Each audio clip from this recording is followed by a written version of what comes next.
live look at Molina High School, one of a couple of schools in the news in recent days for a very unfortunate reason. Two threats, 2 days at North Texas Public Schools. In Dallas at Molina, a student arrested and expelled. In the Northwest ISD, a middle schooler allowed back in school.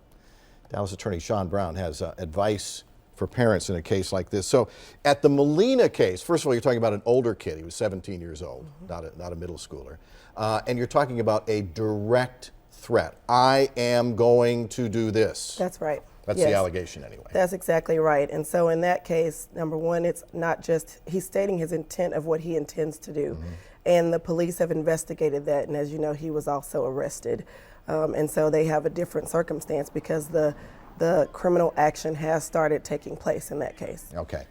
In the case of the middle school in the Northwest ISD, a child writing what appears to be a bizarre, frightening novel of sorts. Not well written. Exactly. But frightening. If your child is named in that, it scares the heck out of you. Certainly, as a parent, even though the difference is in this case it appears to be a story, but there is a question of intent, and that's a question that the police, because they are investigating right now, will need to consider. The school district looks at a different inquiry whether or not there was a violation of the conduct, but certainly a parent is concerned if their child is named in even what appears to be a fictional story. So the school district looked at it and said, oh, this wasn't a direct threat against the students. This was a story about what some fictional character might have done. For example, if I said, I killed Shonn Brown, that's one thing. If I say, Shonn Brown, I'm going to kill you, that's a different thing. It could be, yes, because the question is whether or not you intend to do that or if you're making that up as some sort of story. If I'm a parent at that middle school and that kid is back in that classroom and he has said horrible things that the fictional he did about my child, what can I do? In the school environment, the school is in control of what happens there.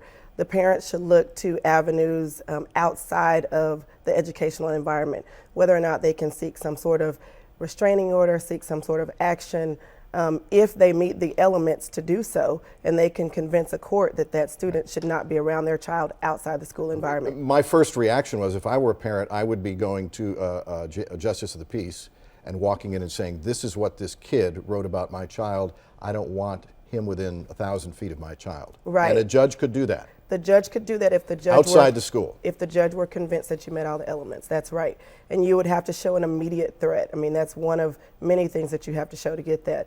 And these parents would need to go, and it's a factual inquiry, and so the judge would look at that and make the determination. Does the other side, the parents of the child who wrote this, do they have the opportunity to come to court and say, please, you got to be kidding me? Usually you do have to give notice to the other side if you're going to seek an extraordinary measure like a restraining order, and you have to give notice to have them come to be heard. But in some cases, the judge may decide without that notice. Inside the school walls, though, if the school district decides this child is allowed in the building, there is nothing a judge could do about that. You couldn't say, this child must go to a different school, this child must be down in the principal's office behind a locked door. You couldn't do any of that. The first step is, that's correct. The first step is the school has to make the decision on that.